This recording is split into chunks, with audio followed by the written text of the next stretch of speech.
नमस्कार दोस्तों, मैं आपके साथ विभा उपाध्याय और आप देख रहे हैं न्यूज़ 18 बिहार झारखंड का डिजिटल प्लेटफॉर्म।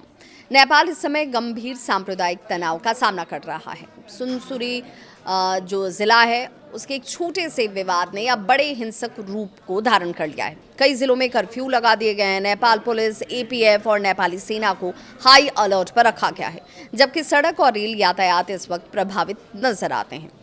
आखिर ये हिंसा कैसे शुरू हुई, किन किन इलाकों तक ये फैल चुकी है और नेपाल सरकार पर सवाल क्यों उठ रहे हैं, पूरी रिपोर्ट के जरिए जानकारी हम आपको दें। ये पूरा मामला नेपाल के सुनसरी जिले की देवानगंज गांव पालिका के कप्तानगंज इलाके से शुरू होता है।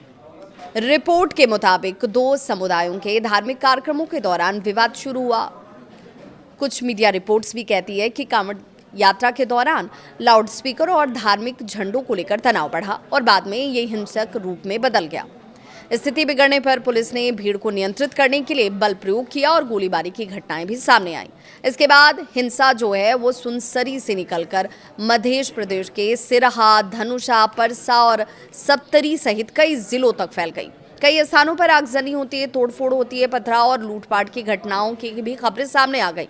हालात को देखते हुए नेपाल पुलिस, सशस्त्र पुलिस बल जिसे एपीएफ के नाम से आप जानते हैं, और नेपाली सेना को हाई अलर्ट पर रख दिया गया। संवेदनशील इलाकों में लगातार फ्लैग मार्च और गश्त की जा रही है। अभी ये स्थिति बनी हुई है। सिरहा के गोल बाजार, लहान और सिरहा बाजार के साथ धनुषा के जन कपूरधाम और परसा के वीरगंज और सप्तरी के राज विराज तथा बोदे बरसाइन की बात करें, कई ऐसे इलाके हैं जहां पर इस वक्त कर्फ्यू लागू है। लोगों की आवाजाही पर इस वक्त पाबंदी लगी हुई है और प्रशासन ने नागरिकों से घरों में रहने की अपील की है। इस हिंसा में कई लोगों के घायल होने की भी खबर है। विभिन्न रिपोर्ट्स में ये कहा गया कि मृतकों की संख्या अलग अलग हो सकती है।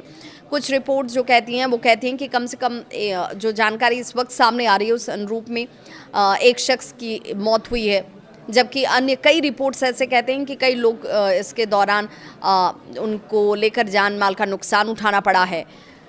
हालांकि आधिकारिक आंकड़ों की पुष्टि होने तक अंतिम संख्या स्पष्ट नहीं होगी। घायलों में नेपाल पुलिस के वरिष्ठ अधिकारी भी शामिल हैं और कई पुलिसकर्मियों के भी शामिल होने की जानकारी सामने आई। हिंसा का असर आम जनजीवन पर पड़ा।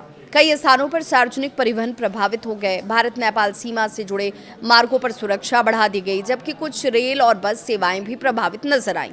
नेपाल सरकार ने लोगों से सोशल मीडिया पर अफवाह या फिर भड़काऊ सामग्री साझा न करने की अपील की। प्रशासन ने कहा कि किसी भी संदिग्ध गतिविधि की तुरंत सूचना सुरक्षा एजेंसियों को दी जाए। दूसरी ओर विपक्ष और कुछ मानवाधिकार कार्यकर्ताओं ने सरकार की शुरुआती प्रतिक्रिया पर सवाल खड़े किए। उनका आरोप है कि समय रहते राजनीतिक और प्रशासनिक हस्तक्षेप नहीं होने की वजह से हालात बिगड़े। सरकार का ये कहना कि स्थिति पर लगातार नजर रखी जा रही है और कानून व्यवस्था पूरी तरह सामान्य होने तक अतिरिक्त सुरक्षा व्यवस्था जारी रहेगी। फिलहाल नेपाल के कई संवेदनशील इलाकों में तनाव बना हुआ है। प्रशासन हालात को देख रही है, समझ रही है और लोगों से शांति बनाए रखने की अपील भी लगातार हो रही है। इस पूरे मामले में आधिकारिक आंकड़े और जानकारी समय के साथ साथ बदल सकते हैं, इसीलिए विश्वसनीय सरकारी स्रोतों और स्थापित समाचार को लेकर ही आप इससे कोई जुड़ी हुई अपडेट रखें अपने पास। अगर आपको ये वीडियो जानकारीपूर्ण लगती है तो वीडियो को ज़रूर लाइक करें।